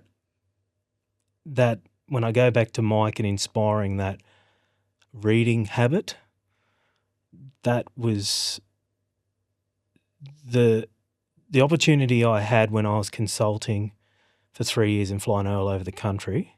Was I had a lot of time on planes and a lot of time in camps, and I read feverishly, which I think has got me where I am now. And it also gave me exposure to what people are dealing with day to day in life, right? And I suppose that's where the interest comes from. Everything that's happened in life has given you the interest in people. But I think once you have that kind of self-reflection of how complex we actually are, and our own capabilities and abilities and potential, it's like you get to a point where you witness yourself, you're like, oh shit, I've been in this point and I could have been bigger or better. I don't regret where I've been or what I've been or who I've been, but how cool that I get to grow and be somebody that I never even imagined that I could be. And I feel like books and podcasts and learning does that. And then a part of that, who writes books and podcasts, is people and its experiences and who you surround yourself with. And I feel like definitely with the company and the Untapped Resources and Untapped and what you've created with that is helping people be better, whether that's filling a gap or whether it's the leadership training. And that's definitely one thing. Do you find in mining or in any industry, but in mining specifically, where people end up being on the tools, they're great at their job, where they're an operator or an engineer, or they're somebody who's great at their job doing that, but then once they get promoted and thrust into a leadership role, they're no longer doing that job anymore. They're working in people, and there's that massive gap. Do you find that that's predominantly the clientele and the conversations that you're having? And what are those conversations that you have most with the leadership training? Yeah, I think it's an observation in that, when we go in and help clients around whatever problems they're having, and it's typically, a performance issue, the performance comes as a result of the system, right? And people interact with the system. So in a lot of respects, it's like, it's not a technical solution, it's a human solution that's lacking, And wherever there's an interface between departments or roles or whatever, by definition at an interface there's friction. So when you understand that and then you help inform or educate people around upstream and downstream processes and how the output is the sum of the whole, but it's underpinned by the people element. So, I would say quite often, 90%, maybe 80, 90%, it'll be a high percentage. I try not to talk in percentages, and that's my engineering brain. A lot of engagements, the output or the problem is it's not a technical solution. They don't need a better design or a motor that goes quicker or whatever it is. It's actually a breakdown across interfaces or work streams or individuals' capabilities.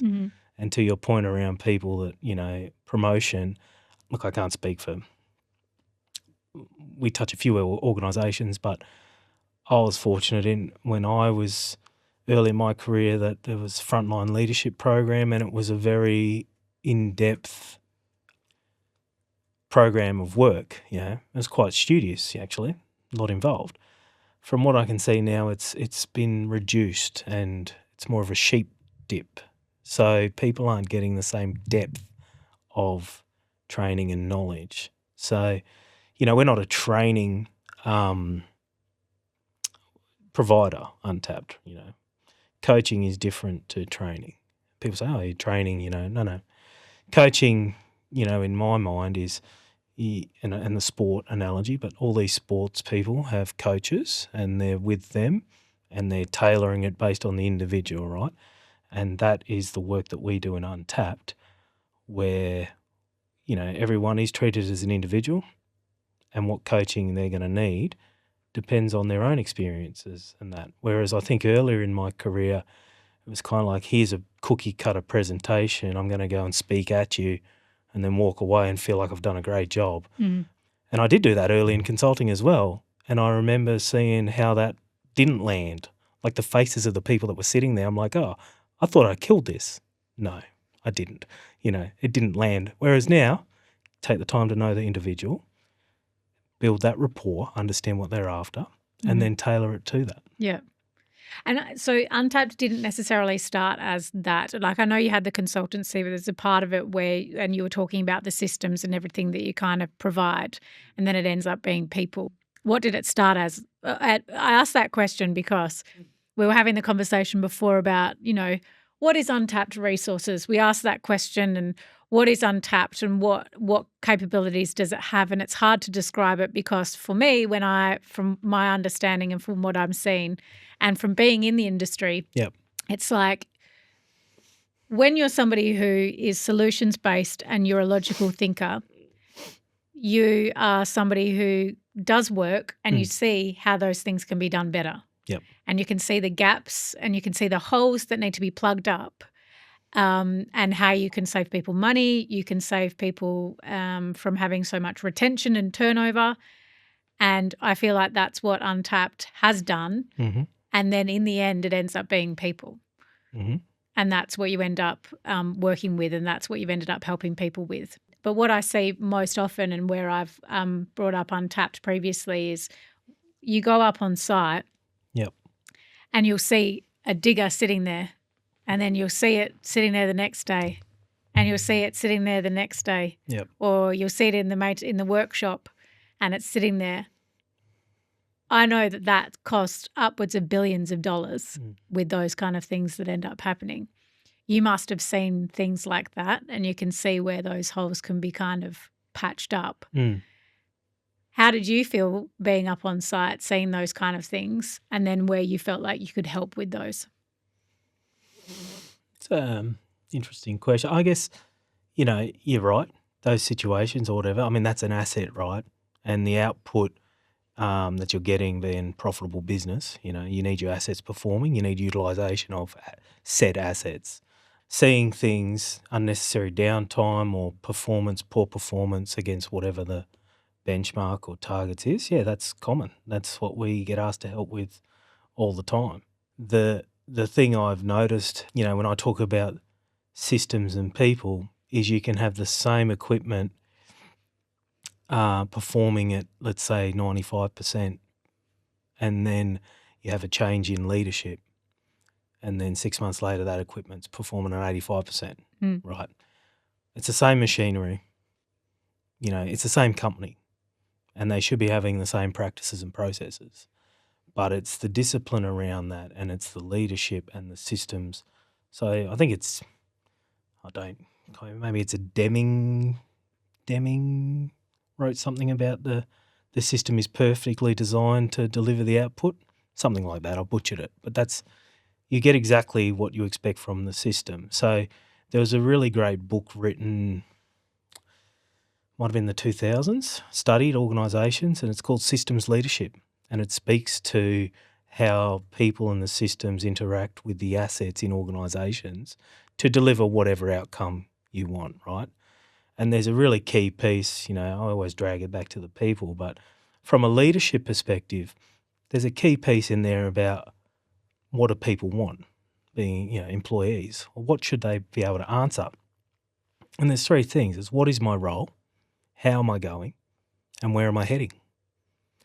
So if you know what your role is and you know how you're going, and what's your future? That's what people need to be able to answer in their day-to-day work, right? And you'd be surprised how many organisations, when you go in, it's pretty simple. They don't know that. They don't know their role. Feedback is ad hoc if it even exists. And there is no real future conversation, right? So, I mean, to sit there and think now that a 25-year-old's reading a book around systems leadership. It's not like it's a bit dry, right? But that's what I enjoyed, whatever, read into that whatever you want. But those sort of elements around systems thinking and leadership, you can apply that across any organisation. So from Untapped, with our team members, there's a lot of experience there in these large organisations that have been beneficiaries of working under systems leadership sort of operating models. Mm-hmm. So when we go into whatever business, earlier in my consulting career it was harder because you kind of come in, imposter syndrome, shit, do I know what I'm doing? Or, hey, I've got this recipe. Well, that recipe's not right if you don't want to bake a cake, So it's like go in now, observe a bit more, understand it. And I think one of our new GM on the East, Greg, he said the difference with Untapped, so he's worked for some big consultancies, and he said the difference with Untapped is you're interacting with the experienced people. They're who you're getting. So you're paying for them and you're getting them, where in a lot of the bigger organisations, Big Four, consultancies, whatever, they'll have the partners, but you're generally working with the graduates or the consultants, right? Whereas in our business, we're small enough where if I say you're going to get Greg, well, Greg's on a plane right now to a mine in New South Wales, right? We don't go in and pitch someone and then substitute. So there's a reframing, which has been really, it's been talked about a lot between our leadership team, where it's like, guys, you've probably got some status and identity attached to your role in organisations. You've been chief operating officer and all this. People do things. People like your post because of your position, right? And people organise this. We don't have that in Untapped, right? And your sense of satisfaction from the work, you'll be doing lower level work, probably at some point. But if you can reconcile and understand like the satisfaction you get from working with supervisors and seeing the light go off and empowering people, it's different than leading transformational programs across organisations. But there is an adjustment.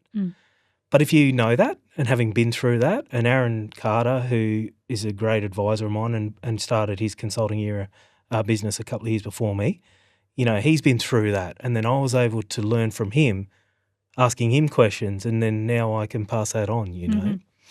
So what's your favourite thing? So like success story, or like what's made you, has there been a moment or many where you've been able to go up and help a company where they've been like kind of bleeding a little bit, or somebody's been really struggling and you're like, oh, make these simple changes. This is what needs to kind of change, or this is what you're doing well.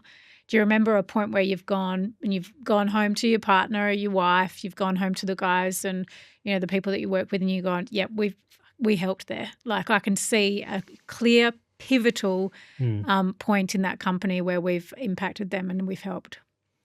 Yeah, I think for me now it's I've been doing some leadership coaching with an organisation on the East Coast, working with their ops managers, and like I said, I don't come in with a presentation, I don't speak at them, we talk, and then I share what I can, and the feedback has been really.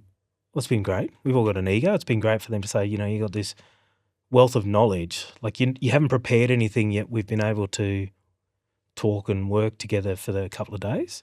But the bits for me from a satisfaction or from moving the needle perspective is getting texts day after, or people that have read the books or the info that I've sent them and just said, wow, like the example I had was, the organisation, they were frustrated because they were waiting for the business to give them direction around what they could or couldn't do.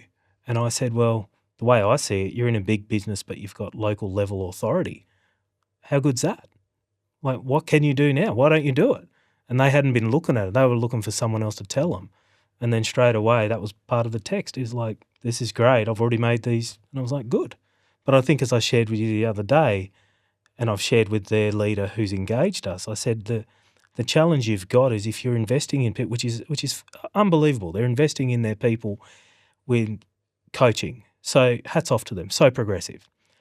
But if you empower people and you elevate their capability and then they're constrained by the system they're in, then you're potentially creating a bigger problem down the line.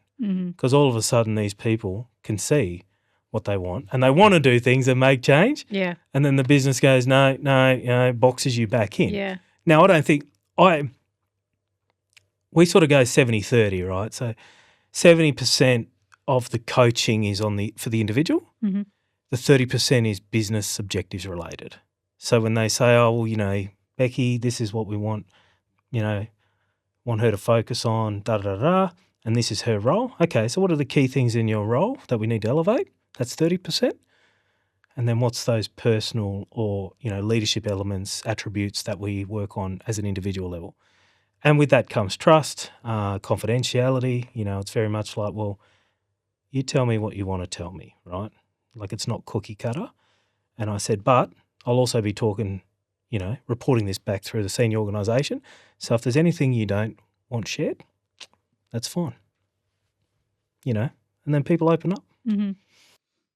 And do you remember a moment in your career where you're like, shit, we need this. I wish we had this training. Do you remember being like, oof, this is what needs to happen?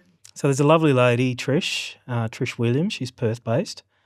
And I'll say 15 years ago now, I'm not sure if the company was called Strategic Interactions. If they're still going, I hope they are. But they did this senior coaching. And actually that systems leadership book I mentioned, Trish was a psychologist, I believe, that was part of the research that developed that, right? So there's this whole through line. But, I'm 27, superintendent in the coal mining industry, unionised, da-da-da-da, and they got Trish and Pauline was the other lady to come in, and Trish was essentially my coach. And, yeah, I was the beneficiary of, that was challenging. There was role play, which I was too immature at the time to even get. I'm like, what the fuck's this about? How's this going to help, right? You got us pretending something, and I blew it. I 100% blew it. And they'd picked me because they'd gone, I reckon this guy will be able to handle this. Mm-hmm. But the feedback I got was not great. But what happened on the back of that was the actual relationship I built with her was incredible. We had one-on-one sessions. Again, it wasn't prescriptive. It was very, fluid, and she was very experienced. And yeah, they came at it from that humanistic perspective, right? And I guess I had no expectation what it was going to be, but they were there for a few months and multiple sessions, and it was very profound in mine. In fact, she actually, one of the things which I didn't know I did at the time was I had a tell. Whenever someone said something I didn't like, I would bite my lip like this. So she was observing, and then in meetings, and then someone would disagree with me, and I was always a pretty big, bold, assertive character, and I would bite like this. And then she called me on it, and I was like, what are you talking about, I was defensive. You don't know what you're talking about. But sure enough, she's like, what are you doing with your lip? I'm not doing anything. But that was a tell.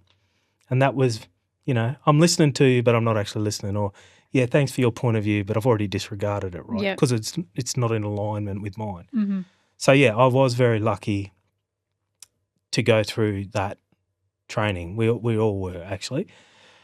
But the flip side of that, which was really interesting, was I speak about that experience super positively. It was profound. Some of the other leaders in that business didn't get it. In fact, they were like, after the fact, that was rubbish, what a waste of time. Actually worse than that, but I don't need to repeat it. But I was just like, Yeah, so it's like meet people where they're at, and you've got to be willing to take that on too, Right time, right place. It's like we've all had in leadership, we've all had that person where you tell them that the sky is blue, you tell them that the sky is blue, you tell them that the sky is blue, and then one day they come to you and go, did you know the sky is blue? And you think, I've been mentioning that forever. Yeah. And it's just that person is like open to, receptive to hearing that information at the time, and it changes their life. I remember personal development for myself where I remember pivotal moments like that of where you're just ready to take it on board and it completely changes your life. Yep. And so have you had, you've said you've had text messages from people where it's hit and it's landed with people, some of the advice that you've been able to give. Yep. Is there a consistent thing that you find yourself saying when it comes to advice for a leader who doesn't necessarily have it, or something simple that you think, God, I wish people just knew this? Yeah, I think, well, I've become far more, I've thought so widely about it, and it's like, well, what do you say that lands with people and sticks with them and has a lasting effect, right? And there's so many sound bites and tidbits and whatever. I'm like, never. But the one thing I've taken to now in all of that coaching stuff is, well, if you're asking for advice or whatever, the one piece of advice is I say develop a reading habit to people. That is the number one thing. I say if you take nothing else from the time we've spent together, develop a reading habit. Yeah. And it's not, it's not for people. I understand people take in knowledge different ways, but I can only share my experience, and from someone who wouldn't pick up a book to someone who reads all the time now, just put a whole bookshelf through my office because of all the books. Those things like I talk about with Trish and Mike, they're rare to get people like that, right? Like I've been in business a long time and there's two that, there might be a few more, but that's uncommon, right? Whereas there's all this content out there. Content's even got negative connotations now, but there's all these books out there with life lessons and lessons that you can distill things from. And as a leader, if you look in the mirror and you recognise you don't have all the answers, and then you recognise that there's a whole library out there, so much, then that's the number one thing I say to people. And to be honest, the business doing well and the individual doing well and all that type of stuff, like secondary, it's like doesn't really worry about Untapped. But if those people pick up, like I think about how much better my life is because of Mike getting me into reading. Mm. So if those people can do the same because they're like, oh yeah, that guy from Untapped came in and there was a couple of good books and they're away. Yeah. Awesome. Yeah. That'd be great. Yeah, I'd definitely have to agree. And then it gets people thinking about what's possible, like you don't know what you don't know, and the beauty of books and stories and hearing from other people and having conversations with other people is you get to see a different perspective. And so many aha moments when it comes from, like you said, not only just reading, but, the podcasts and having those kind of conversations. Yep.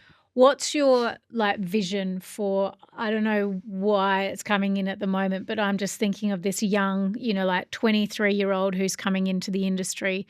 What's your vision for them where you can see there's gaps and things that need to change within the industry? Mm-hmm. Have you got a Northern Star or a vision of what you'd hope that people would be more equipped with when it comes to being in the industry but also being a leader?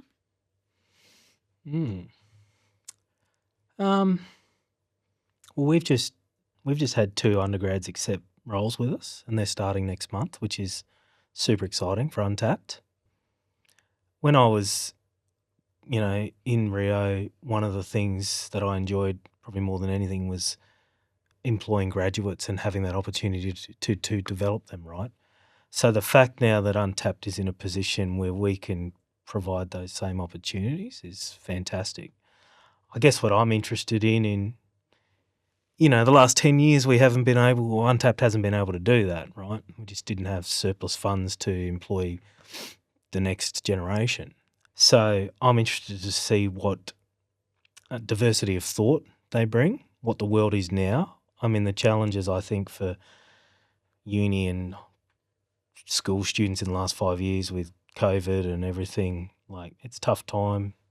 Cost of living, all that type of stuff. So for me, you kind of lose touch with that.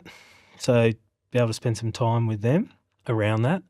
The one thing that I think, and I've spoken to both those new starters in this trip while I've been over here, I've been encouraged around the mental health piece and people being open and willing to talk about it. So I think as a society, there's been that shift. There is still some stigma, but it's less stigmatized than it used to be. But my view for them and what I've said to them is not what I just told you, is that, reading, relationships, people first, like use the time, to develop those networks.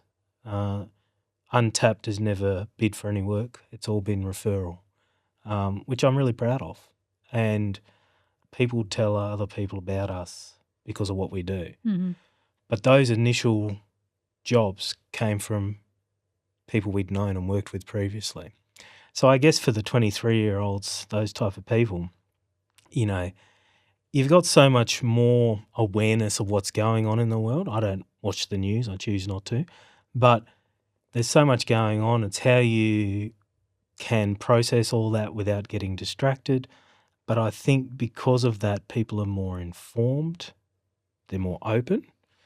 And I don't actually have an answer around what we're going to be able to give them in the next 12 months, but I reckon they're going to give us a lot because we're not crusty old guys, but we are in our 40s, right? Who've been in mining for 20 odd years. So bringing this next wave of people in, I think that's really going to be interesting for us. Challenge us, and we'll learn more from them, I suspect. Yeah.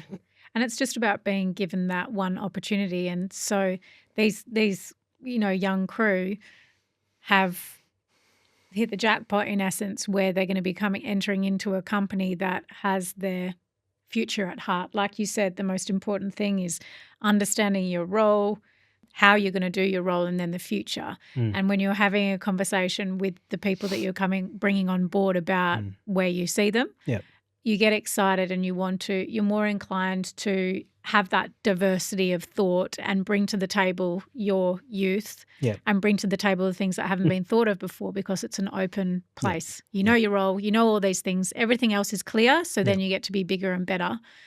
And I think it's definitely important, and something that I think the mining industry definitely needs work on is that diversity of thought and bringing that in from the younger generation, not just mining, everywhere.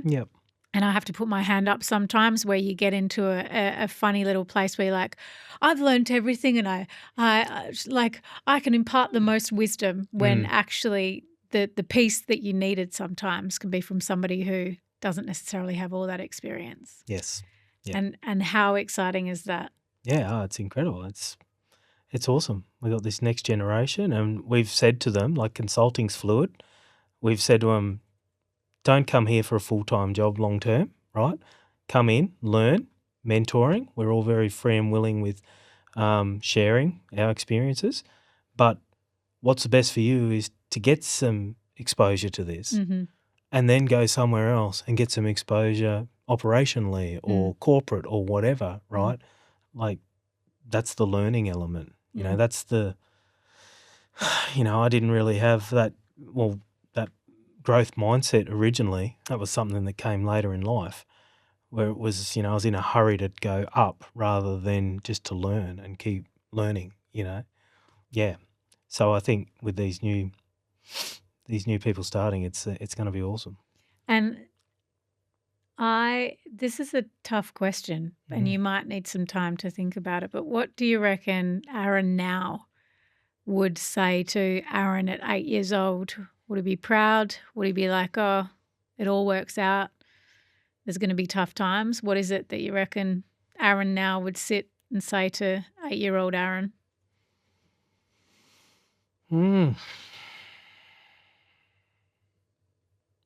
Slow down.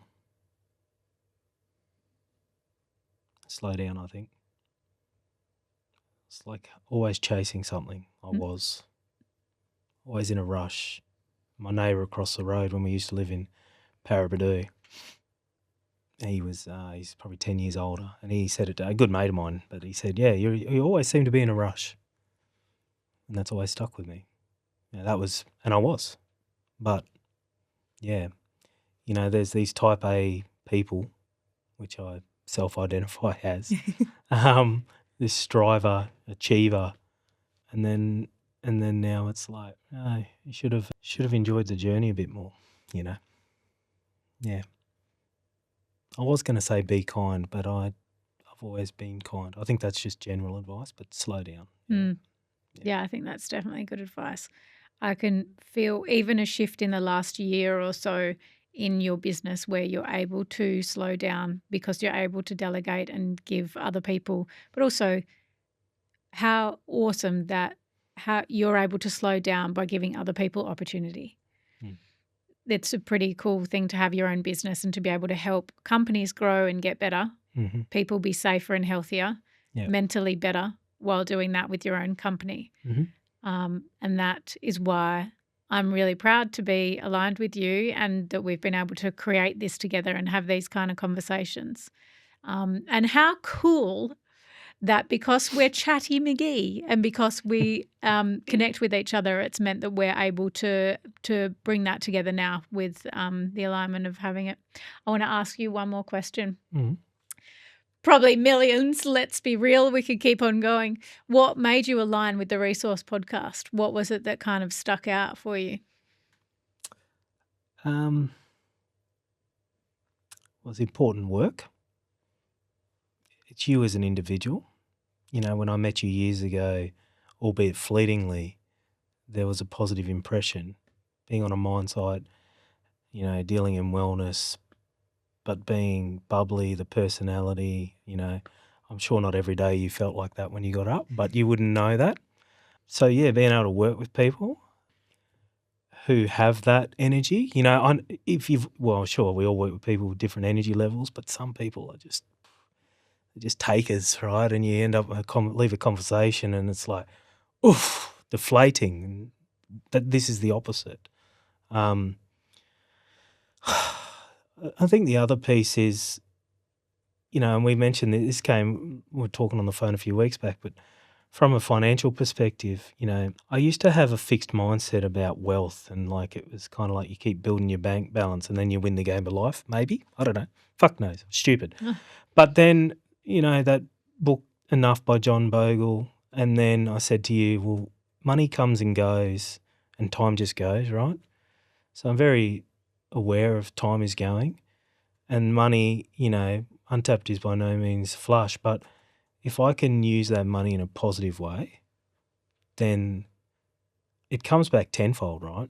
So investing in people, like the people who join our business, you know, the podcast, the undergrads, you know, if we're able to do that, we should do it. Mm. And, you know, I'd be lying if I didn't say, you know, if I said it didn't actually give me a good feeling to be doing that, right? Mm. Like money in the bank, you know, you can't sleep on your bank balance. You can't eat it, right? It's just there. So use it for good purpose, I think. Mm-hmm. Yeah. Yeah, and I think that's where, well, I know that's where we align, where it's helping people in essence. And I know that story saves lives and being able to share. I know that a lot of what you've shared today is going to impact people. And I think that a lot of what you shared today, you maybe weren't expecting to share. And that's the beauty of having conversation, right? And I started this podcast because I struggled so much in school to pay attention. I was like squirrel, constantly getting distracted. Mm. And to go back to what you said around reading and taking things in and growing yourself, podcasts and audio books have been a means for me to be able to hear what other people are going through, to be able to hear how they've helped themselves, but also to hear people in their vulnerability. Because you don't often, like we said, get to sit down with people and have an hour, 2-hour conversation about something. And every single time I do a podcast, a live event, I had JP in here yesterday, I've had Rose, I've had so much feedback from every single podcast of, you know, I was having a shitter of a day, like you said. Oh, I listened to this, I never even thought about it. And then also the feedback that guests get of, I never knew that about you. You know, you constantly had a smile on your face, or, you know, the people that you've worked with in consultancy might not necessarily know that you've been a publican before and all those challenges that you faced in that. Yep. And what comes with working with people, whether that's with a company or meeting people just in networking, is you just truly never know what people have gone through, what they're going through, or where they're heading. And what is cool about the alignment with this and what it's helped me be able to do is to bring that out. And purely without getting that help from you guys and you being so people-oriented, it wouldn't be able to happen. So thank you. Oh, thank you. Thank you. Oh, it's a pleasure to do it. Yeah. And I think, you know, I think things happen for a reason, right? The world conspires to provide opportunities. So when, yeah, we met fleetingly and then a few years later, you're doing the resource. We're called Untapped Resources. Like, it was just like, okay, perfect marriage, right? Exactly. Bring it together. Yep. And then Becky's harassing you. Aaron, what are you doing now? Aaron, when are you coming over? When are we doing? Yep. So, no, it's been amazing. I think, there's so much we could touch on around Untapped Resources. I think there's more insight for people as to not even what it is, but the passion behind it, which I found was really important when we were speaking, when we touched base and when we got to know each other, was that it's people-led, it's vision-led, and there's a vision behind it of where you want the industry to you'd hope the industry to be, and also the people that you get to work with. Yep. Is there anything that you'd love to leave us with, or something that's important to you, I suppose, when it comes to the business? Well, I think,